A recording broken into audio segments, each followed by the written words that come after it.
Bom dia a todos. Vamos começar o culto agora com uma oração.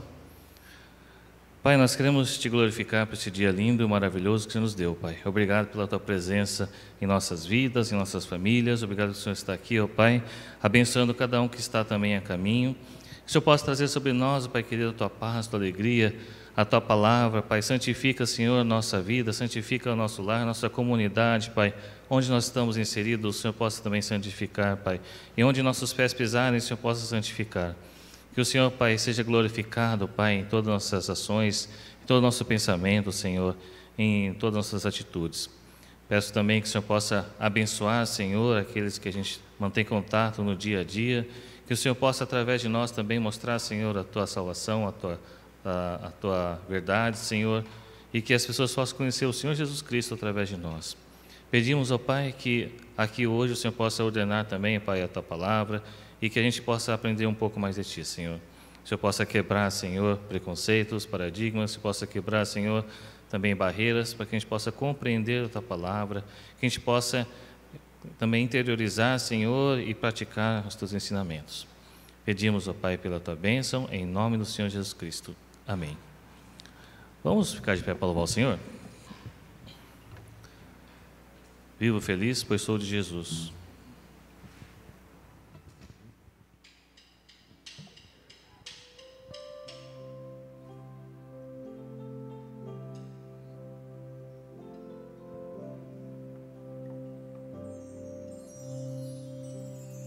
Vivo feliz, pois sou de Jesus e já desfruto o gozo da luz. Sou por Jesus herdeiro de Deus, Ele me leva à glória dos céus. Canta minha alma, canta ao Senhor.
Próxima música, Porque Ele Vive.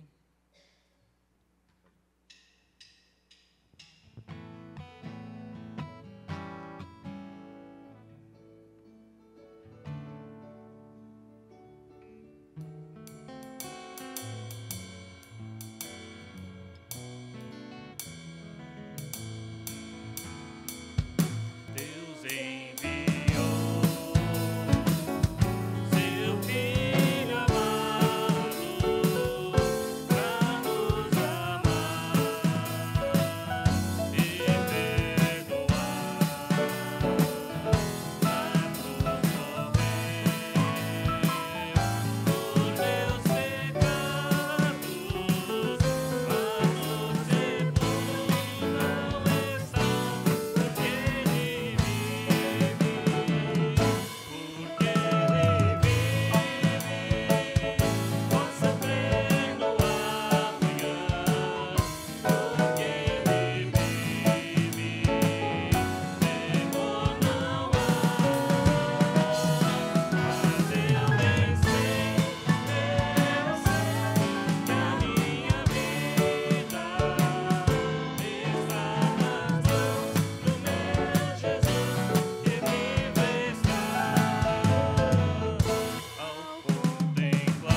justiça, nenhuma condenação há.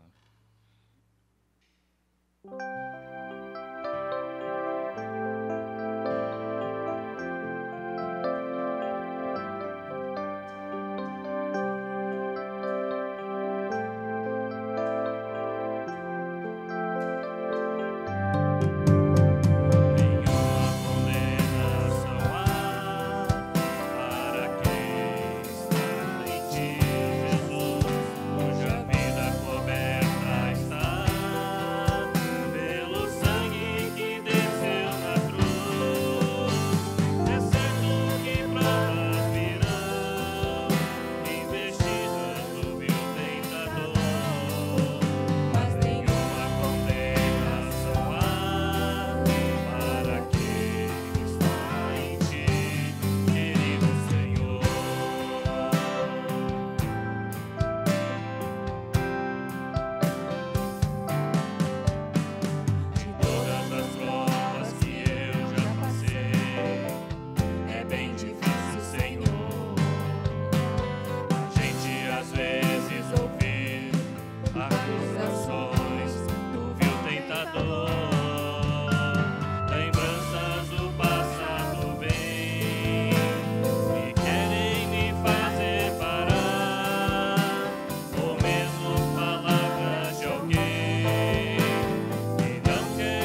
A última música de hoje, Espírito enche a minha vida.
Pedir que Teu Espírito Santo possa completar, Senhor, Tua obra em nossas vidas, ó Pai.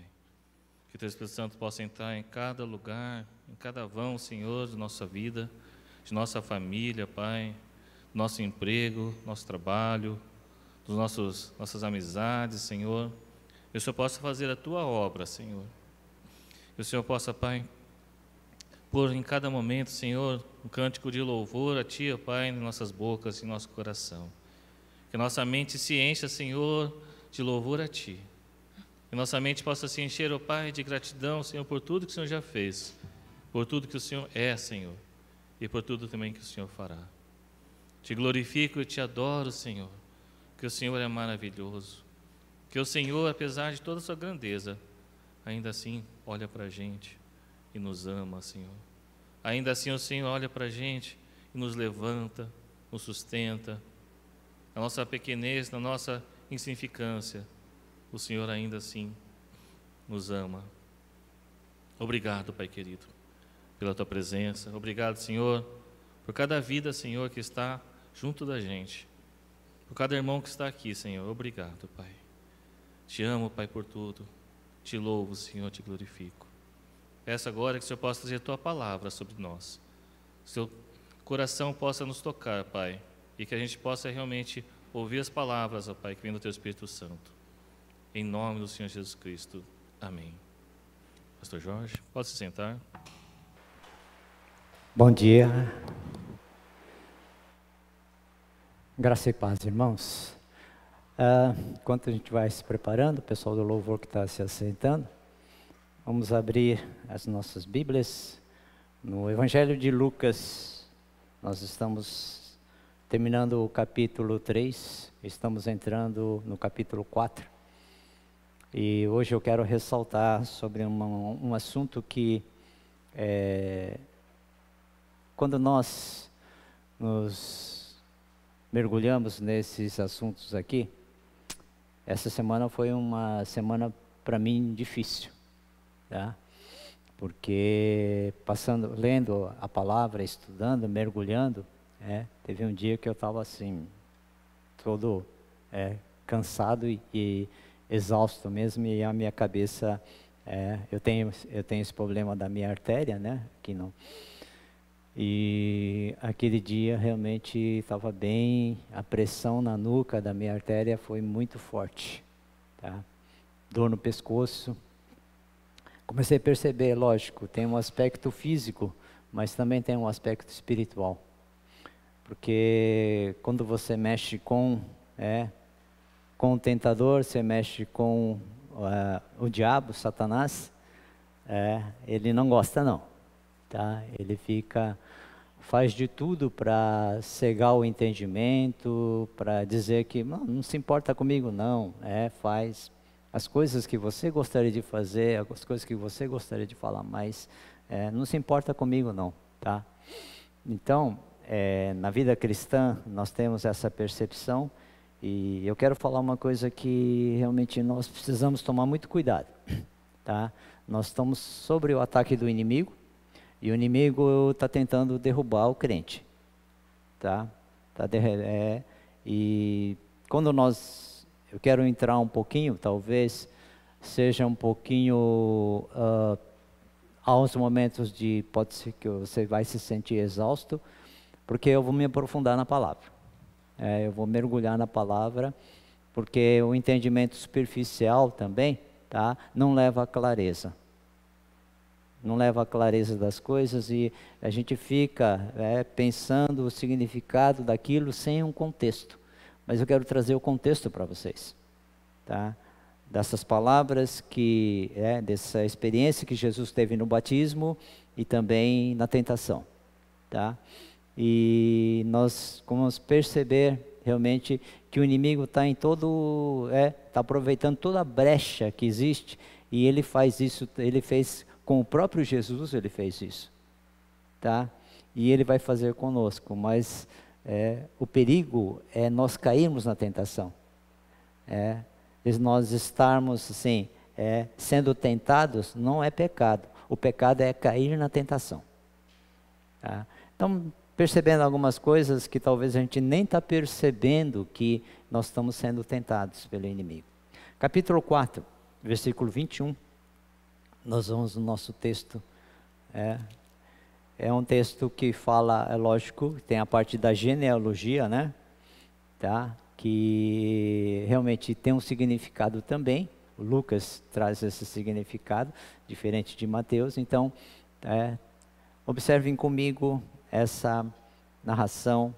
Eu vou ler todo o texto, na verdade, até o capítulo 4, versículo 13, para vocês tenham um contexto geral da nossa mensagem dessa manhã. Tá? Nós começamos assim, 3, 21, tá ok? Ao ser todo o povo batizado, Jesus também foi batizado. E aconteceu que enquanto ele orava, o céu se abriu. O Espírito Santo desceu sobre ele em forma corpórea como pomba, e do céu veio uma voz que dizia: você é o meu filho amado, em você me agrado. Ora, Jesus, 23, tinha cerca de 30 anos quando começou o seu ministério. Era conforme se pensava filho de José, filho de Eli, filho de Matate, filho de Levi, filho de Melque, filho de Janai, filho de José, filho de Matatias, filho de Amós, filho de Naum, filho de Esli, filho de Nagai, filho de Maate, filho de Matatias, filho de Semei, filho de José, filho de Jodá, filho de Joanã, filho de Reza, filho de Zorobabel, filho de Salatiel, filho de Neri, filho de Melque, filho de Adi, filho de Cozã, filho de Eumadã, filho de filho de Josué, filho de Eliezer, filho de Jorim, filho de Matate, filho de Levi, filho de Simeão, filho de Judá, filho de José, filho de Jonã, filho de Eliaquim, filho de Meleá, filho de Mená, filho de Matatá, filho de Narã, filho de Davi, filho de Jessé, filho de Obed, filho de Boaz, filho de Salá, filho de Naassão, filho de Aminadab, filho de Admin, filho de Arni, filho de Esrom, filho de Pérez, filho de Judá, filho de Jacó, filho de Isaque, filho de Abraão, filho de Terá, filho de Naor, filho de Serugue, filho de Regaú, filho de Falaque, filho de Eber, filho de Salá, filho de Cainã, filho de Arfaxade, filho de Sem, filho de Noé, filho de Lameque, filho de Metusalém, filho de Enoque, filho de Jared, filho de Maalael, filho de Cainã, filho de Enos, filho de Sete, filho de Adão, filho de Deus. Capítulo 4. Jesus, cheio do Espírito Santo, voltou do Jordão e foi guiado pelo Espírito no deserto. Durante 40 dias, sendo tentado pelo diabo, nada comeu naqueles dias, ao fim dos quais teve fome. Então o diabo disse a Jesus: se você é o Filho de Deus, mande que esta pedra se transforme em pão. Mas Jesus lhe respondeu: está escrito, o ser humano não viverá só de pão. Então o diabo o levou a um lugar mais alto e num instante lhe mostrou todos os reinos do mundo e disse: eu lhe darei todo esse poder e a glória desses reinos, porque isso me foi entregue e posso dar a quem eu quiser. Portanto, se você me adorar, tudo isso será seu. Mas Jesus respondeu: está escrito, adore o Senhor, seu Deus, e preste culto somente a Ele. Então o diabo levou-o a Jerusalém, colocou-o sobre o pináculo do templo e disse: se você é filho de Deus, jogue-se daqui para baixo, porque está escrito, aos seus anjos ele dará ordens ao seu respeito para que te guardem. E eles o sustentarão nas suas mãos, para que você não tropece em alguma pedra. Jesus respondeu ao diabo: também foi dito, não ponha à prova o Senhor seu Deus. Tendo concluído todas as tentações, o diabo afastou-se de Jesus até momento oportuno. Vamos orar. Pai, que a tua palavra venha, Pai, com teu poder, para que o inimigo, Pai, não coloque confusão, Pai, cegar o nosso entendimento, mas que neste momento o teu Espírito Santo, Pai, possa abrir o nosso entendimento para a tua palavra, Pai.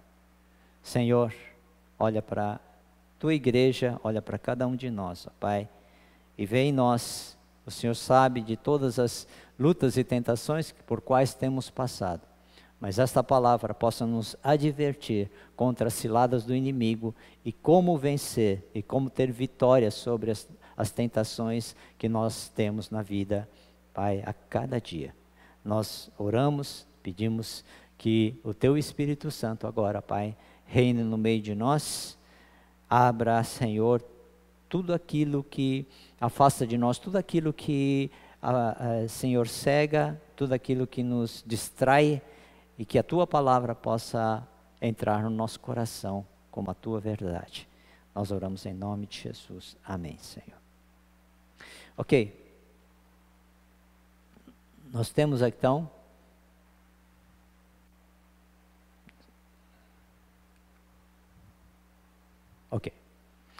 até o capítulo 4, versículo 13, Lucas registrou acontecimentos importantes antes do início do ministério público de Jesus. Tá? Então ele mostrou que o papel de João e também de Jesus estavam interligados. Tá? Então, e que Deus estava intervindo para trazer a salvação ao seu povo. No terceiro evangelho, o batismo, a genealogia e o teste de Jesus no deserto são unificados num tema só, que é comum, que é o Filho de Deus. Tá? Então nós vamos ver que o evangelho de Lucas apresenta Jesus como Filho de Deus. E isso é muito importante, isso é fundamental. nós sabemos que Jesus era divinamente, ele era humano, mas divinamente Deus também, era Deus também, tá? E quando nós fazemos essa separação, a nossa compreensão se torna complicada a respeito de quem é Jesus, tá? Então, se toda a tentação, tudo que Jesus passou, né, tá? Ele não usou do seu poder sobrenatural sobre Deus, mas sim da sua humanidade, tá? E isso é importante, porque nós ressaltamos, colocamos Jesus no patamar acima como Deus, que ele não pode ser vencido, ele tem todo o poder, e nós aqui passamos por todas essas situações na nossa humanidade, mas Jesus, aqui, quando ele fala que a razão de Lucas apresentar a Jesus como Filho de Deus, tá? Então vamos ver algumas coisas. No batismo, Jesus é tratado por Deus como tu és o meu filho amado, ok? Então, na genealogia, revela que embora se entenda que Jesus seja, que fala aqui, que Jesus seja filho de José, tá? Seja filho de José, tem um termo aí que a revista e corrigida é boa, porque ele fala assim que José cuidava de Jesus. Ele tem um termo de cuidado, do cuidado. Não que ele era filho biológico de José. Ele fala que a José foi dado essa incumbência de cuidar de Jesus, de ser o pai, tá? E de cuidar de Jesus. Interessante, tá? Porque ele fala, a sua verdadeira descendência, ela é traçada através de Adão, filho de Deus, tá? E a filiação divina de Jesus na tentação no deserto pelo demônio é testado.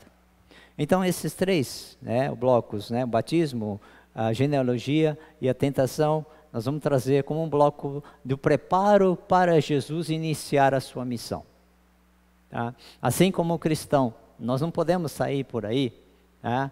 O novo convertido sair por aí, tá? Fazendo, já querendo na igreja, podendo um novo convertido, ele chega já cantando, ele já chega querendo dar estudo bíblico, querendo fazer as ministrações. Ele não pode fazer isso, é um neófito ainda, tá? Ele tem que ser preparado para ele começar a servir. Ele tem que ser preparado. Então é isso que fala, né? Não adianta a gente fazer uma campanha bonita de evangelismo, mas não tem quem cuide. Não tem quem dê o cuidado, o alimento, o discipulado, para que essa pessoa possa crescer e possa servir.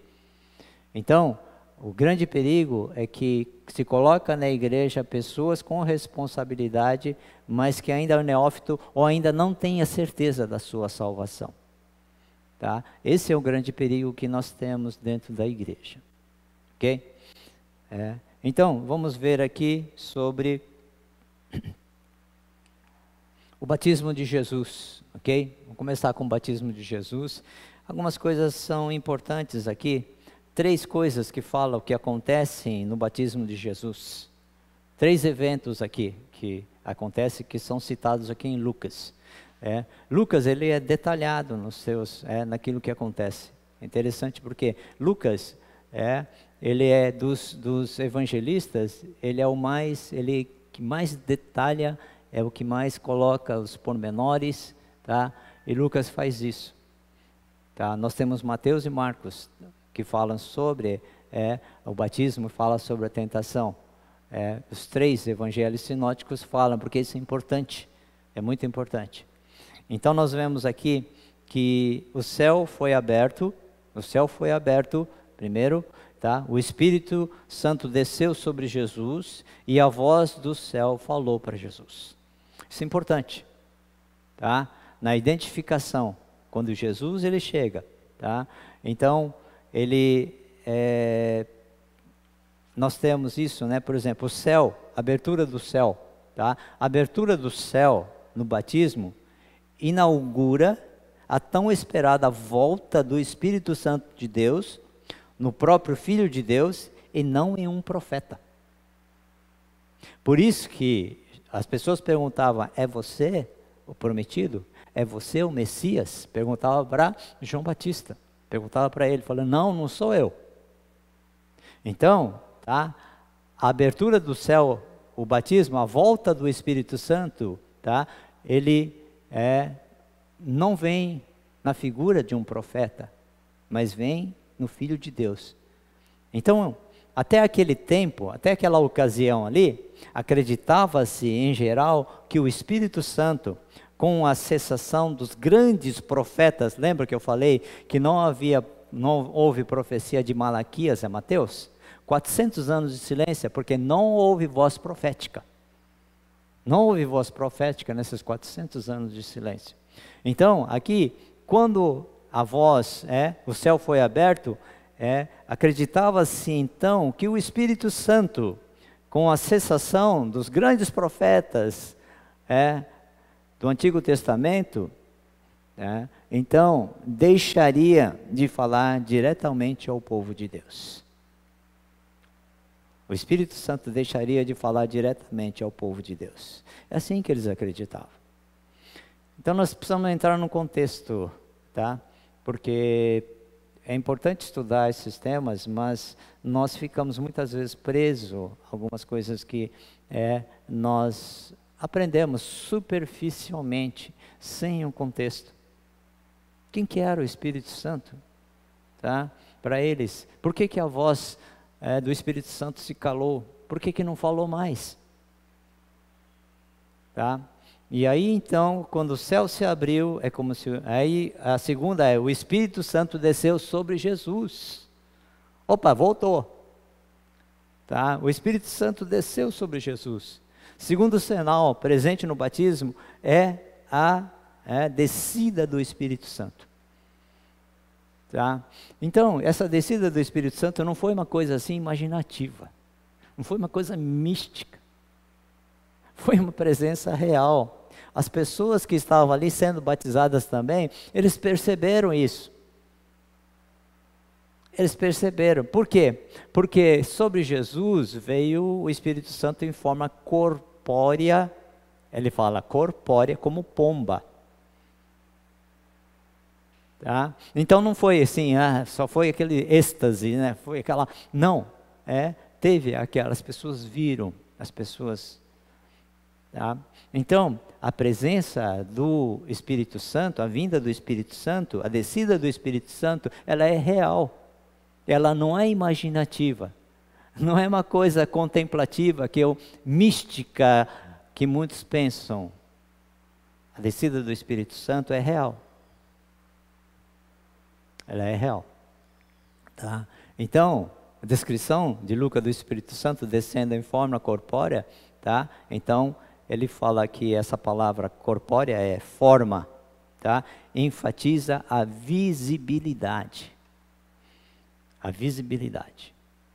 Tá? Então, essa imagem concreta ressalta a objetividade do evento, não uma experiência de iluminação, uma experiência mística. Então é isso que Lucas ele ressalta. Ele ressalta de uma forma que as pessoas, tirem essa imagem, de que Jesus, de que tudo que aconteceu, era aquilo que acontecia com Jesus, era uma coisa assim mística. Tá? Mas nós não podemos esquecer que Jesus era homem. Que Jesus era homem. E passou por todas as coisas que nós passamos também. Então, aí veio uma voz do céu. Uma voz do céu também, para comprovar quem que era realmente Jesus. Para comprovar, tá? Então, outro sinal é a declaração do céu. Tu és o meu filho amado, em ti eu me agrado. Tu és o meu filho amado, em ti me agrado. Tá? Sem deixar sombra de dúvidas que Jesus era o Filho de Deus. Tá? Então, é um testemunho, é uma comprovação dos fatos daquilo que está acontecendo no batismo de Jesus. Para que as pessoas que testemunharam não tenham dúvidas. Não tenham dúvidas. Uma das coisas que Satanás coloca no nosso coração, na nossa vida, é a dúvida. É a dúvida. Tá? Então, quando vocês têm dúvida, então vai buscar na palavra. Estuda a palavra mais a fundo. Não fique só na superfície. Não fique só na imaginação. Não fique só naquela coisa, naquele êxtase.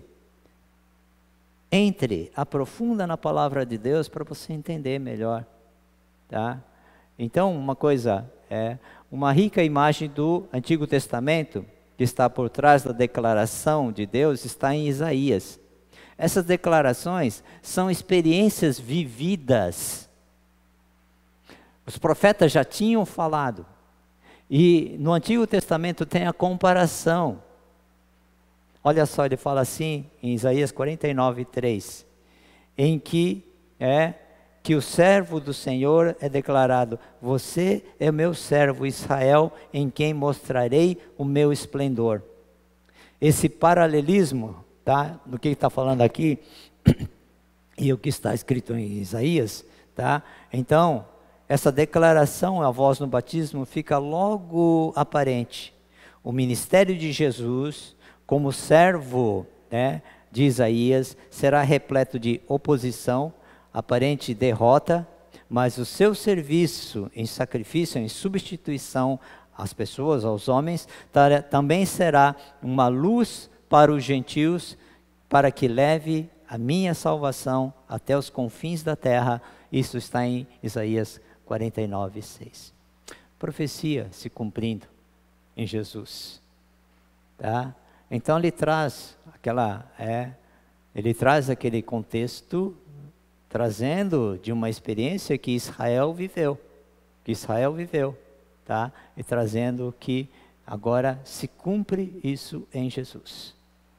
A voz do céu identifica Jesus como Filho de Deus, e também, tá, ele traz para nós essa entronização do rei de Israel em Salmos 2:7.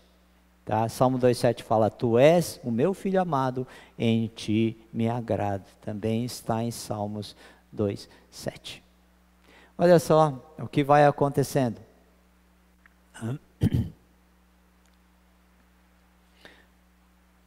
E nós temos aqui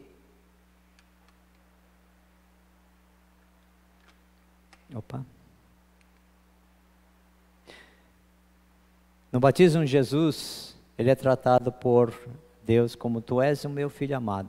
Vários motivos para Jesus ser batizado aqui.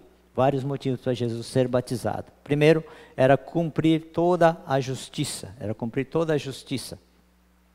O batismo indicava que ele era consagrado a Deus e aprovado por ele, como demonstra de modo especial a descida do Espírito Santo e as palavras do Pai. No batismo de Jesus, João anunciou publicamente a chegada do Messias e o início do seu ministério. Jesus, mediante o seu batismo, identificou-se completamente com os pecadores e os fracassos dos homens. Embora ele mesmo não precisasse de arrependimento, nem da purificação do pecado, tornando-se o nosso substituto. E também ele, pelo batismo, Jesus tornou-se o exemplo para os seus seguidores também. Tá? Então, nós temos isso como um ensino para a sua igreja do batismo. Tá? Então, após a pessoa entregar a sua vida a Jesus, a pessoa se converter, tá? O próximo passo de fé que Jesus deixou exemplo é o batismo. Tá? Então, essas experiências são bem marcadas aqui na palavra de Deus. Ok, genealogia de Jesus. Eu quero fazer um destaque aqui, rapidinho. Eu não vou passar por toda a genealogia não, porque diz que a Bíblia, quando você começa a ler a Bíblia, por favor, não comece com o livro de números. Tá? Não comece com o número de números, porque você vai se esgotar rapidinho, quando você começar a ler a Bíblia. Quando você pega uma genealogia, você fica, tá, fala assim, quem que são esses caras aqui, né? Ok? Então, nós vemos que na genealogia de Jesus, tá, que Jesus começou um ministério com 30 anos de idade. 30 anos é a idade da maturidade, em que alguém que ia servir ao templo, principalmente um levita, assumia o seu serviço com 30 anos de idade, ele era considerado maduro. Jesus não foi diferente. Ele, como um judeu, ele como uma pessoa do seu tempo também, ele não fugiu a essa regra. Ele começou seu ministério aos 30 anos de idade. Tá? Como diz Mateus toma esse cuidado de colocar essa observação aqui. Tá? Então Lucas, ele já afirmada o nascimento virginal de Jesus, tá? Lá no capítulo 1 de Lucas, no versículo 34 e 35. E aqui ele deixa claro de novo que José não era o pai físico de Jesus, embora fosse seu pai legal e o criasse como filho. Tá? Então, ele começa, ele é filho de Adão, filho de Deus, termina no versículo 38. Mateus, ele traçou uma genealogia de Jesus em retrospecto a Abraão, o pai dos judeus. Isso foi Mateus. Se você vai ver isso no capítulo 1, nos primeiros versículos, ele começa com a genealogia, mas ele faz um retrospecto a Abraão, o pai dos judeus. Tá? Ele queria provar que Deus era o Messias prometido aos judeus. Vocês já ouviram falar que Mateus, eles têm Mateus, Marcos e Lucas, tá? Ele tem destinatários, tá? Então, Mateus foi escrito para os judeus, ênfase foi para os judeus, porque na própria genealogia diz que Abraão, então, foi o pai dos judeus, então ele faz a genealogia trazendo Abraão como a figura principal. Nós vemos isso, tá? Em Marcos já vemos, então, tá? Um evangelho rápido, porque o romano não se interessa por leis. Não adianta você colocar as leis ali dos religiosos, porque uma das coisas que eu falei do imperador, o César Augusto, é que ele tentou fazer com que a religião fosse de judeus, ela fosse desprezada. Ela fosse aniquilada, quer dizer, eles não davam. Então, o que faziam os fariseus, os saduceus? Se vendiam a Roma para, de alguma forma, receber favores. Então eles se vendiam a Roma, tá? Então nós vemos que isso aconteceu na época de Jesus também, tá? Então Marcos foi voltado mais para os romanos, ok? A narração rápida que Marcos faz. Mas Lucas, Lucas enfatiza que a salvação é por todo mundo. É para todos. Tá? Então Lucas, ele é voltado para os gentios, para todo mundo. Tá? E ele fala assim, que ele começa faz a genealogia de Jesus de volta a Adão, que foi o pai da humanidade, o pai de toda a raça humana. Por isso que faz essa diferença. Não é que tem a diferença, não tem. Tá? Mas quando você quer focar as pessoas, então Lucas queria focar o mundo inteiro. Queria focar todas as pessoas. Ok? Então nós vemos aqui, vamos ver aqui nas tentações agora, ok? As tentações, vamos entrar sobre a tentação, vamos entrar direto aqui nas tentações, vamos ver até onde a gente consegue chegar nessa parte aqui. Para que haja um entendimento humano sobre as ações de Satanás, do maligno, no mundo espiritual, qual a sua influência material e como o povo de Deus pode agir em relação as investidas de Satanás, se faz necessário um estudo detalhado sobre essa passagem bíblica tão, assim, ele é complexa, né? Assim, da tentação de Cristo no deserto da Judeia, tá? Então, nós localizamos geograficamente, nós localizamos, né, essa tentação no deserto da Judeia, tá? Então, além de dar entendimento sobre o contexto que está escrito nessa narrativa aqui, aprender a confrontar a natureza humana diante dos desafios da vida cristã em relação ao cumprimento da vontade de Deus. Tá? A tentação de Cristo ocorreu logo após seu batismo por João Batista, como é descrito no Evangelho de Marcos. Assim Jesus iniciou a sua vida pública. Logo após o batismo, o Espírito Santo o levou.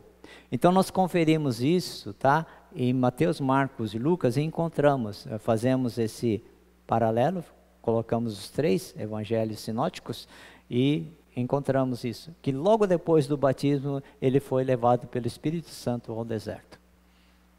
Tá? Então começa assim, tá? Então, por meio do batismo, Jesus se identificou publicamente com um grupo de pessoas que João reconhecia estar, tá, moralmente preparados para receber o reino de Deus, através do batismo de arrependimento, tá? Através da confissão dos pecados, prepara as pessoas para o reino de Deus. Então, após o batismo, Jesus foi levado pelo Espírito Santo para o deserto da Judéia para ser tentado por Satanás. Isso aconteceu entre 26 e 27 depois de Cristo. Jesus passa da glória do batismo para a provação no deserto. Então foi conduzido Jesus pelo Espírito Santo ao deserto para ser tentado pelo diabo. Mateus 4:1. Jesus, pois cheio do Espírito Santo, voltou do Jordão e era levado pelo Espírito no deserto. Lucas 4:1. Imediatamente o Espírito o impeliu para o deserto em Marcos 1:12. Tá? Levado pelo Espírito Santo, foi testado pelo diabo, versículos 1 e 2 do capítulo 4.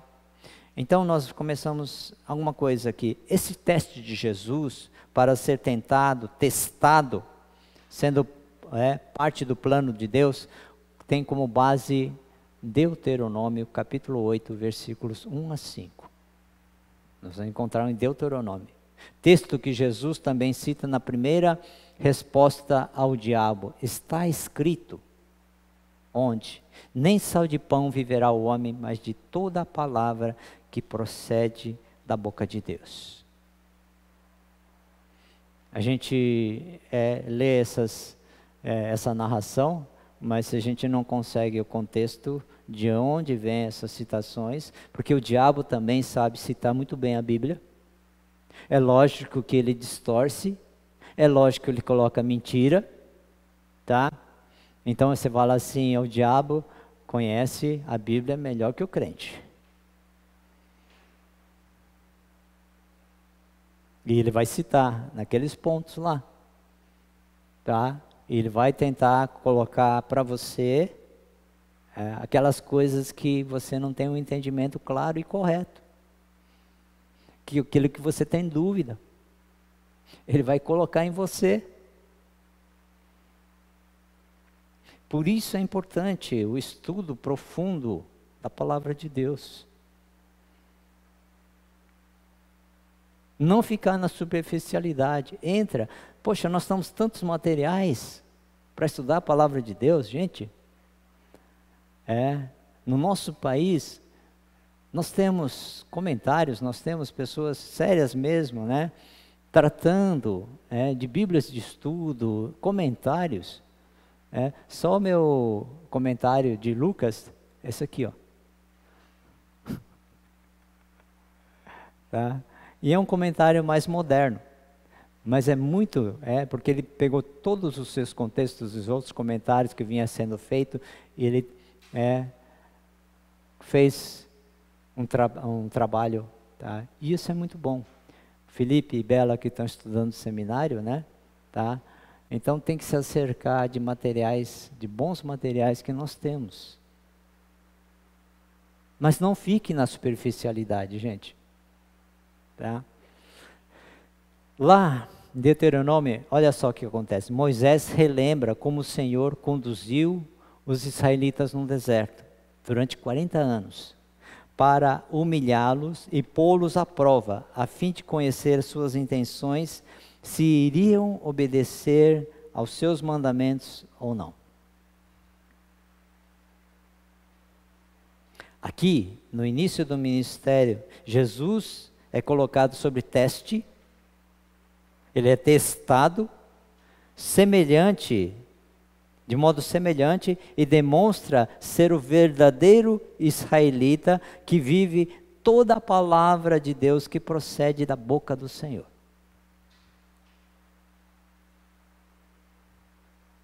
Ele é o cumprimento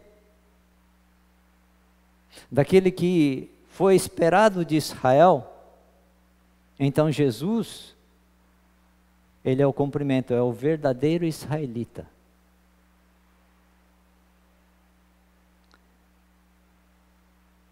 E ao passo que Adão fracassou no grande teste e afundou a raça inteira no pecado, em Gênesis capítulo 3, Jesus foi fiel e assim demonstrou a qualificação de se tornar o Salvador de todos aqueles que o aceitarem.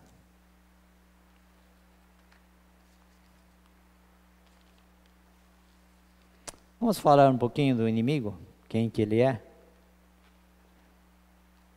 Nós sabemos quem é o nosso adversário, né?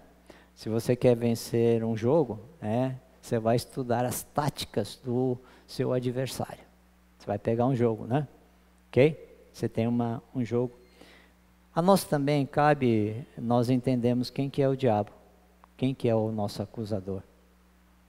Quem que é ele? Então, assim como a palavra hebraica por Satanás, a palavra grega traduzida por diabo significa acusador e caluniador. A palavra hebraica Satanás e a palavra grega diabo. É a mesma coisa, gente. Satanás e diabo. Hebraico, grego. O diabo é um ser pessoal e não mera força de influência. Tem gente que não acredita no diabo. Tem gente que não acredita. Tem crente que não acredita.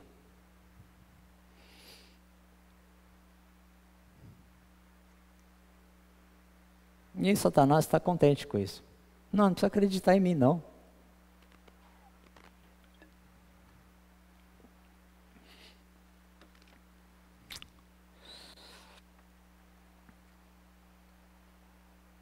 Satanás é um arcanjo.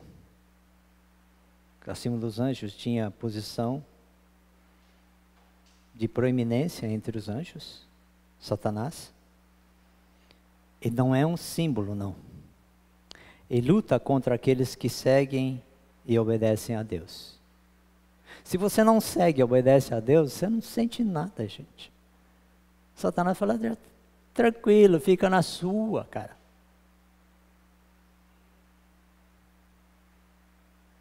Mas se você leva a sério, seguir a Jesus,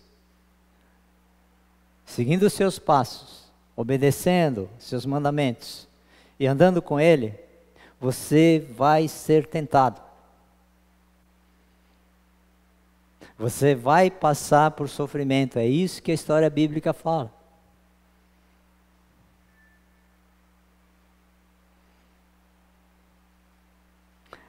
Algumas passagens que descrevem Satanás. Eu só vou descrever duas passagens aqui, tá? Falando. Primeiro, João 8,44. Aqui não está aqui no texto, que ia ficar muito longo. Mas abram João 8,44. Depois vocês podem estudar mais a fundo. Aqui eu coloco mais, eu estou dando a introdução, apresentando algumas coisas, algumas palavras que são importantes para nós e quem que é o nosso inimigo.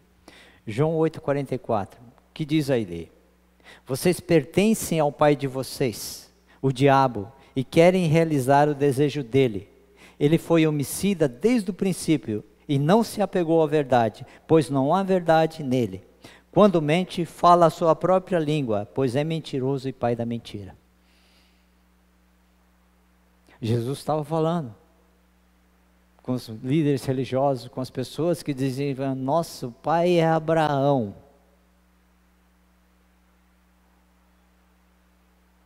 Aí Jesus falou para eles, o pai de vocês é o diabo.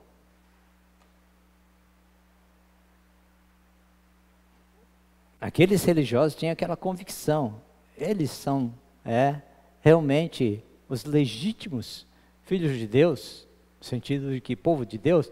Por quê? Porque são filhos de Abraão. Nosso pai é Abraão. E Jesus fala para eles, tá? Pelo que vocês fazem, a atitude de vocês, pelo que vocês estão fazendo, o pai de vocês é o diabo. É pesado.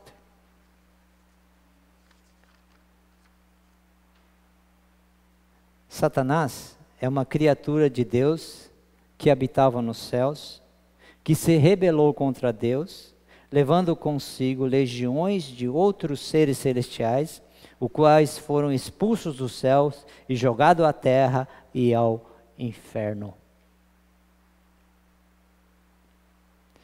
O que acontece no mundo aqui, que a gente não percebe, é que Satanás está agindo através dos seus milhares de anjos caídos, que se rebelaram juntamente com ele. O nome de Satanás era Lúcifer, o anjo de luz, de brilho.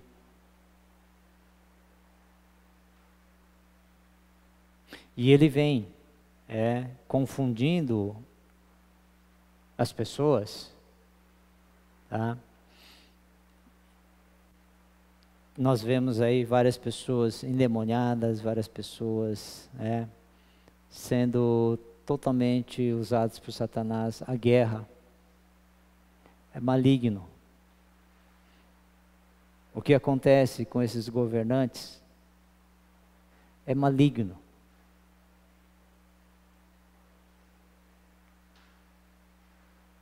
Temos que tomar cuidado, porque Deus falou para Israel, porque se eles seguissem os seus mandamentos, se eles fossem fiéis à palavra, Deus abençoaria esse povo.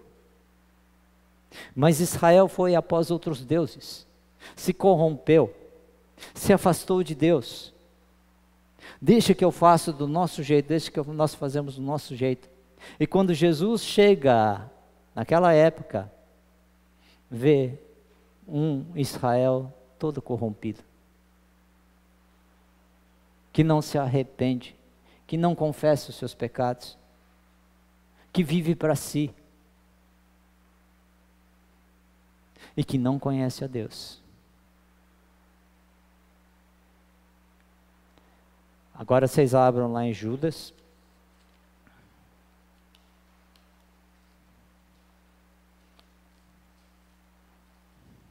Alguns vão perguntar, pastor, tem esse livro na Bíblia? Tem, Judas. No capítulo 1, versículos 5 a 7, olha só a declaração que Judas faz, Judas escreve a respeito. Embora vocês já tenham conhecimento de tudo isso, eu quero lembrar-lhes que o Senhor libertou um povo do Egito, olha o que ele está falando, mas posteriormente destruiu os que não creram. E quanto aos anjos que não conservaram suas posições de autoridade, mas abandonaram sua própria morada, eles os têm guardado em trevas, preso em correntes eternas para o juízo do grande dia. De modo semelhante a estes, Sodoma e Gomorra e as cidades ao redor se entregaram à imoralidade e às relações sexuais antinaturais. Estando sobre o castigo do fogo eterno, eles servem de exemplo.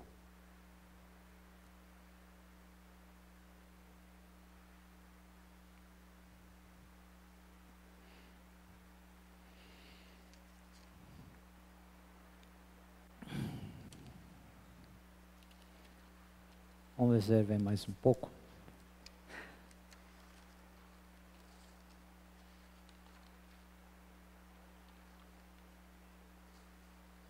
Ok. Vamos entrar sobre a tentação.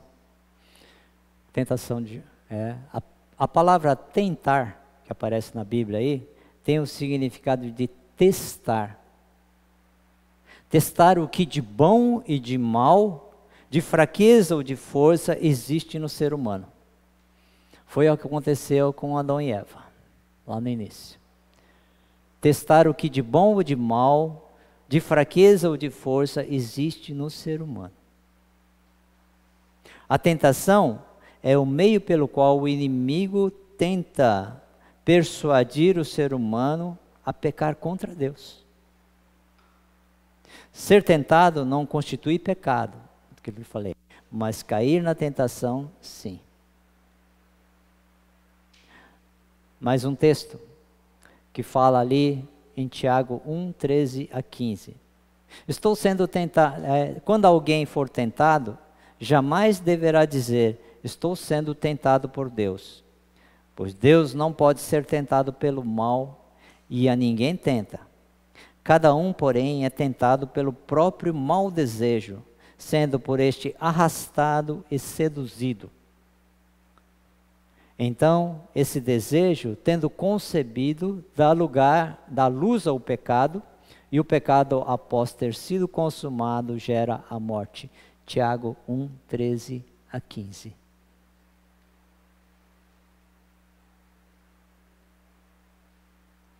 E na oração do Pai Nosso, Jesus ensinou a orar: e não nos conduz à tentação, mas livra-nos do maligno, porque o teu é o reino, o poder e a glória para sempre. Não nos conduz à tentação, mas livra-nos do maligno. A oração que nós fazemos. Tal era Jesus, os discípulos perguntaram a Jesus, ensina-nos a orar. E Jesus advertiu sobre a tentação. Cada dia vocês devem orar, porque o tentador, ele vai tentar derrubar o cristão. Ele vai tentar fazer você cair no pecado.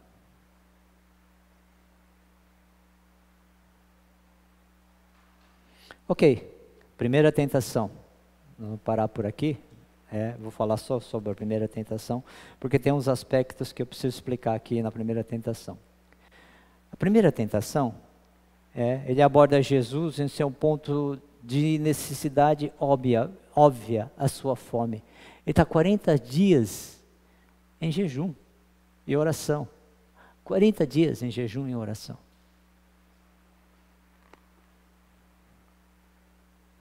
É natural do ser humano sentir fome. Então, essa primeira tentação, eu falo assim, mas isso aqui não está dando liga, né?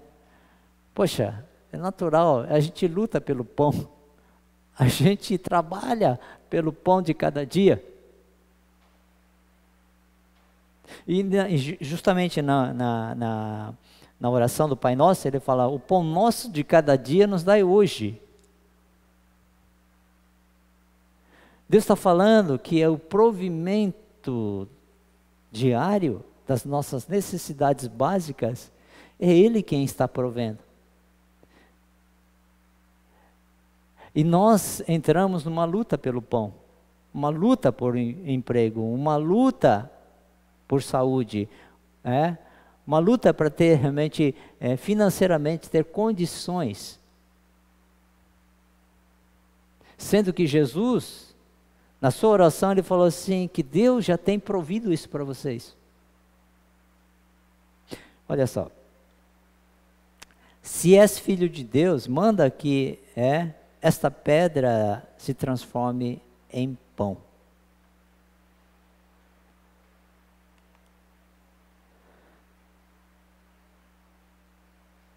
Uma vez que Jesus assumiu a carne, o Senhor foi tentado primeiro com toda a tentação que os homens são tentados, com todas as tentações que os homens são tentados. O controle e o foco de Deus em resposta à tentação são bem instrutivos aqui para nós. Ele não exerce o seu poder superior, tá? E nem expõe a farsa do diabo. Ele invoca a palavra de Deus, obrigando assim o diabo a enfrentar o seu adversário supremo. Olha só, está escrito, nem só de pão viverá o homem. Está escrito, é uma expressão que indica a autoridade de Deus. Está de acordo com Deuteronômio 8:3. Passagem que Moisés lembrou os israelitas no deserto, deviam confiar na palavra de Deus, em vez de no maná que ele dava no deserto. Olha só, uma coisa interessante aqui, tá? Então ele fala assim, lá em Deuteronômio 8:3, onde fala sobre isso aqui. Deuteronômio 8:3 fala assim, sim, ele te humilhou e te deixou ter fome, e te sustentou com maná, que nem tu nem teus pais conhecias, para dar a entender que o homem não vive só de pão, mas de tudo o que sai da boca do Senhor, disso vive o homem. Deuteronômio 8:3, foi aqui que Jesus usou. O que tinha acontecido no deserto? A maneira como o pão do céu desceu para o povo de Israel. E olha só, então no contexto desse texto aqui, é importante nos aprofundar na compreensão da passagem da primeira tentação. No deserto, Deus provou seu povo com a fome e a sede. No deserto. Porém, por suas palavras, ele forneceu o maná. Por 40 anos, gente. Não foi uma semana, um mês, foi por 40 anos. O provimento de Deus veio para eles no deserto, o maná. Eles reclamaram por água, eles reclamaram por carne. E falou pela boca de Moisés para que da rocha saísse água, além de proverem todas as outras maneiras para que pudessem viver naquele ambiente hostil do deserto. Não tinha como plantar. Eles estavam de passagem. Hebreu significa aquele que está de passagem. Eles não entraram na terra de Canaã ainda. Então Deus proveu para eles pão. O segundo Adão que fala aqui é a pessoa de Jesus Cristo. Agora ele vence Satanás em um ambiente desértico e árido, também no deserto da Judeia, diferente do ambiente confortável do Éden. Jesus venceu Satanás pela espada do Espírito, que é a palavra de Deus. E que fala, tomai também o capacete da salvação e a espada do Espírito, que é a palavra de Deus, em Efésios 6:17.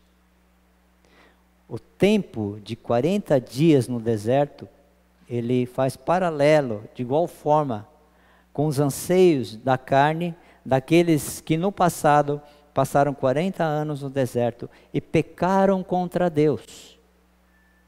Ao não confiarem em sua provisão, sentindo saudades das coisas que se alimentavam no Egito. E lá em Números 11:5, olha só a reclamação do povo. Lembramos os peixes que no Egito comíamos de graça, e dos pepinos, dos melões, dos porros, das cebolas e dos alhos.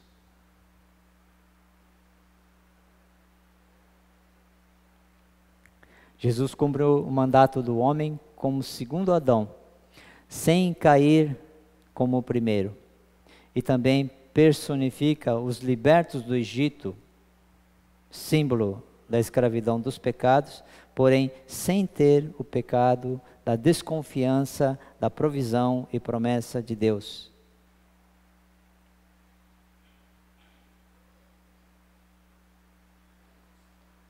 Nós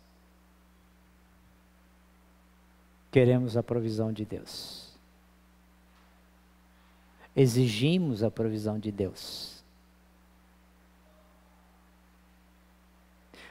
Uma das coisas diabólicas que acontecem é quando nós,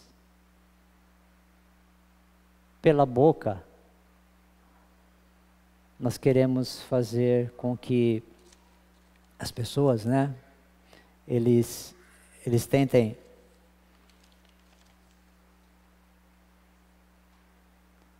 usar a palavra de afirmação. Eu ordeno, Senhor. Eu peço, Senhor.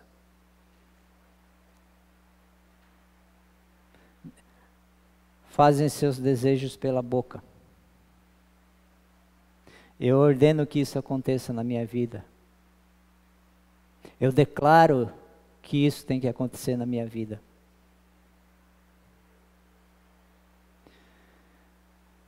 Como uma ordenança de fé, para que Deus realize os meus desejos.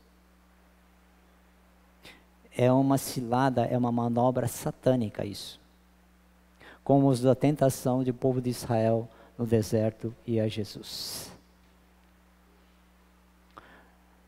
Gente, nós estamos assim nessa época em que nós tentamos declarar para Deus aquilo que Ele tem que fazer na nossa vida. Nós exigimos o pão.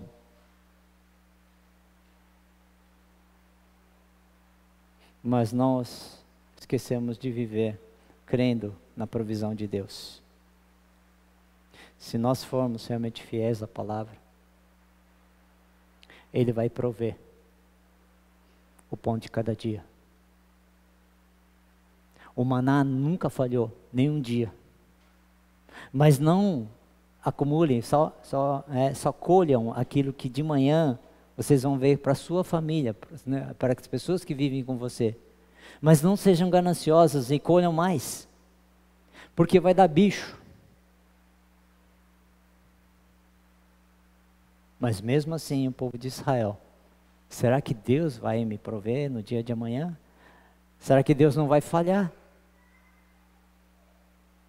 É isso que faz a gente confiar em nós mesmos, mas não na provisão de Deus. E é isso que Deus está falando. Confie na minha provisão. Eu prometi. Eu cuidei do povo de Israel durante 40 anos no deserto. Eu vou cuidar de vocês.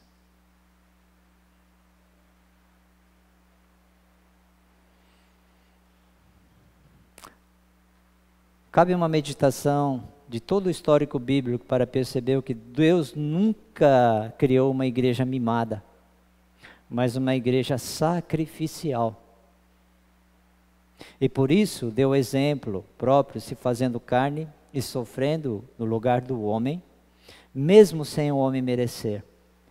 Cabe ao cristão não somente entender o significado da palavra cristão, que é imitador de Cristo, ou pequenos Cristo, como eu falei, mas meditar e viver esse conceito para quando se encontrar em meio às tentações, haja segundo a vontade de Deus e não segundo a vontade de Satanás.